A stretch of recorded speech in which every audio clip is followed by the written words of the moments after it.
There was a theory that all human beings came from one pair of genes. It matches with the verse of the Quran. That we have created you from a single pair. But I never use that. Why? It's not an established theory.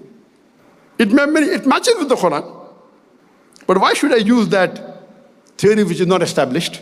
So I'm careful when I'm using the theory to match it with the Quran or not. If it's an established theory, I take that part of the theory which is exactly matching with the Quran or the Hadith and agree with it, not the full theory. So if you are careful as a student of science, as a da'i, as a Muslim, in knowing how to use science, there is no problem using science for dawah or giving a lecture on Quran and modern science or giving a lecture on Tibb Nabwi. So while giving lectures on science, you have to be careful. If you know your subject well, it's a very good tool. Because Quran says that, will not then believe? So this is one of the good tools. I'm not saying the only tool. But because today is the age of science and technology, it may not have been the best tool 50 years back, 100 years back. But because today is the age of science and technology, we cannot not use this important tool. So I always tell my students, be careful, don't go overboard, don't be so much impressed by the Western world. You be careful. Number one is Quran. Then is the Hadith, Sahih Hadith. Then is reason, logic and science. So if you know this order well, inshallah you'll never go wrong. So this is the approach. And I think I have 10 minutes more because I started late. So I'll take that time. So in the prophetic, in understanding the prophetic approach to healing, number one is tawakkul, which is not there in the medical science. Number two, it is ruqyah. And number three is treatment.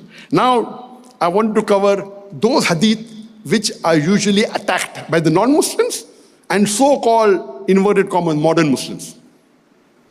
Time is limited. Number one, the hadith of the Prophet of Sahih Bukhari, volume number 7, hadith number 5678. The Prophet said, it is Allah who has sent the disease and He has even sent a cure for every disease.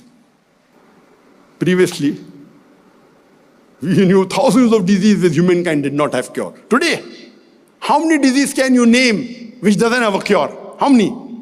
Can you name any disease which doesn't have a cure? None.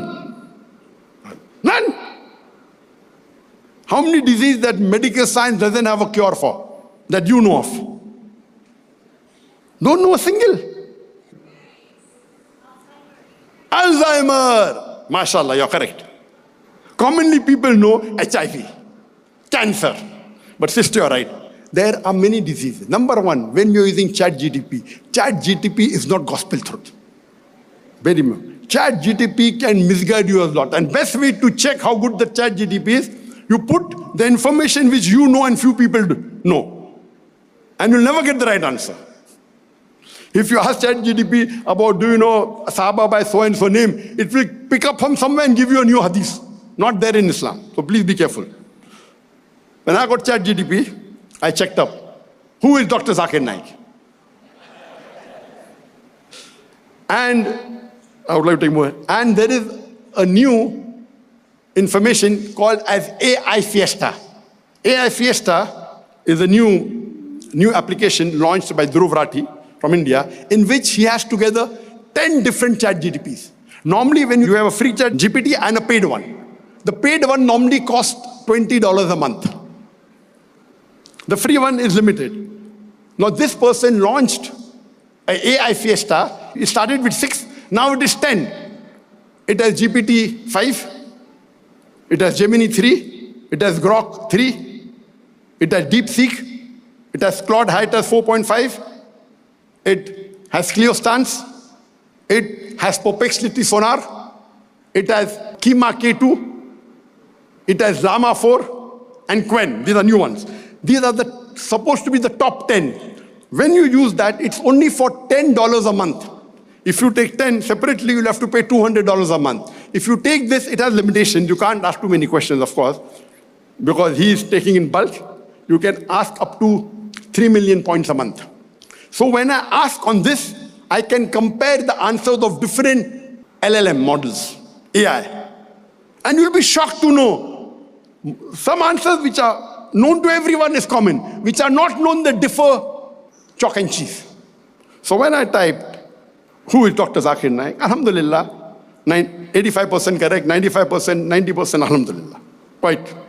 Because my information is on the net. When I typed, who is Faraz Zakir Naik? Can you believe? 8 out of 10 were wrong. They gave what fictitious answers. Fictitious answers. I don't want to repeat it. Some said, oh, wife of Dr. Zakir Naik, who gives lectures on women empowerment. She's blah, blah, blah. Okay. Because my wife is not as famous as me. I think she's a better guy than me. MashaAllah. But she speaks only amongst the ladies. So then we come to know how authentic it is.